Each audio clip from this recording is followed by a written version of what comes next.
Hello viewers, இப்போ நம்ம 10ஆம் வகுப்பு கணக்கில் முதல் பாடத்தில் பயிற்சி 1.2ல் தேர்ட் சம் பார்க்க போகிறோம். என்ன கொடுத்துருக்காங்க பார்ப்போமா? ஆர் என்ற ஒரு உறவு இந்த மாதிரி கொடுத்துட்டு என கொடுக்கப்பட்டுள்ளது. இதன் மதிப்பகத்தையும் வீச்சகத்தையும் காண்க. ஓகேவா? என்ன கொடுத்துருக்காங்கன்னா, ஆர் அப்படின்ற ஒரு உறவை வந்துட்டு டைரெக்டாக நம்பர்ஸாக கொடுக்காம இந்த மாதிரி ஒரு இன்டைரக்டாக செட் பில்டர் ஃபார்மில் கொடுத்துருக்காங்க. அதை நம்ம நம்பர்ஸ் அந்த மாதிரி எழுதி கண்டுபிடிச்சிட்டு அதுக்கப்புறம் அதனுடைய மதிப்பகத்தையும் வீச்சகத்தையும் நம்ம கண்டுபிடிக்கணும். ஓகேவா? ஈஸி தான். இப்போ ஃபஸ்ட்டு ஒய் அதில் ஒரு ஈக்குவேஷன் கொடுத்துருக்காங்க பாருங்கள். அது எப்படி எழுதணும்னா, அந்த உறவை எக்ஸ் கமா ஒய்ன்னு எழுதணும். ஒய்யை கண்டுபிடிக்கிறதுக்கு என்ன பண்ணணும்னா x+3 பண்ணணும். ஓகேவா? எக்ஸோட வேல்யூஸ் எல்லாமே கொடுத்துட்டாங்க. இப்போ ஒய்யை கண்டுபிடிக்க போகிறோம். இப்போ put x is equal to 0ன்னு போட்டுக்கிட்டோம்னா y is equal to என்ன கிடைக்கும்? 0+3. ஈக்குவேஷன் என்னது? y is equal to x+3 தானே ஈக்குவேஷனு. இப்போ இந்த x இருக்கிற இடத்துல 0 போட்டோம்னா 0+3 3ன்னு கிடைக்கும்.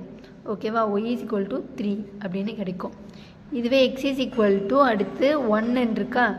1ன்னு போட்டோம்னா y is equal to 1+3 4ன்னு கிடைக்கும். y is equal to 4. இப்போ 2ன்னு போட்டோம்னா y is equal to 2+3 5ன்னு கிடைக்கும். y is equal to 5ன்னு கிடைக்கும். x is equal to 3 அப்படின்னு போட்டோம்னா 3+3 6. இப்போ y is equal to 6ன்னு கிடைக்கும். ஓகேவா? x is equal to 4ன்னு போட்டோம்னா y is equal to 4+3 7ன்னு கிடைக்கும். y is equal to 7. அடுத்து x is equal to 5 போட்டோம்னா y is equal to 5+3 8. y is equal to 8 அப்படின்னு கிடைக்கும். ஓகேவா? இப்போ கொஸ்டினில் கொடுத்துருக்க ஒவ்வொரு எக்ஸையும் வச்சு சப்ஸ்டியூட் பண்ணி நம்ம ஒவ்வொரு ஒய் கண்டுபிடிச்சாச்சு. இப்போ எக்ஸ் கமா ஒய்ன்னு தானே எழுத சொல்லியிருக்காங்க. அப்போ ஆரை எப்படி எழுத சொல்லியிருக்காங்க? X comma Y. எக்ஸே 0ன்னு எடுத்தால் என்ன வரும்? எக்ஸ் ஃபஸ்ட்டு எக்ஸு தானே எழுதணும். அப்போ எக்ஸ் 0 எடுத்தோம்னா அடுத்து ஒய் எழுதணும். ஒய் என்ன வருது? 3ன்னு கிடைக்குது. ஓகேவா? அடுத்து 1ன்னு எடுத்தால் 4ன்னு கிடைக்குது. 2ன்னு எடுத்தால் 5ன்னு கிடைக்குது. 3ன்னு எடுத்தால் 6 கிடைக்குது. 4ன்னு எடுத்தால் 7 கிடைக்குது. 5ன்னு எடுத்தால் 8 கிடைக்குது. ஓகேவா? கரெக்டாக நேராக பார்த்து எழுதிருங்க. 0 எடுத்தால் 3 கிடைக்குது. 1 எடுத்தால் 4 கிடைக்குது. 2 எடுத்தால் 5 கிடைக்குது. இந்த மாதிரி நேராக பார்த்து எழுதியாச்சு. இப்போ ரிலேஷன் கண்டுபிடிச்சாச்சு.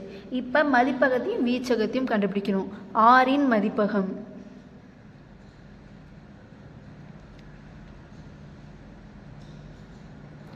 ஆரின் மதிப்பகத்தை பார்த்துக்கிட்டோம்னா ஃபஸ்ட்டில் இருக்குது பார்த்தீங்களா? அந்த நம்பர்ஸ் எல்லாமே மதிப்பகம். ஓகேவா? அதாவது கொஸ்டினில் கொடுத்துருக்காங்க இல்லையா? அதுதான் மதிப்பகம். 0 1 2 3 4 5. ஓகேவா? இப்போ ஆரின் வீச்சகம்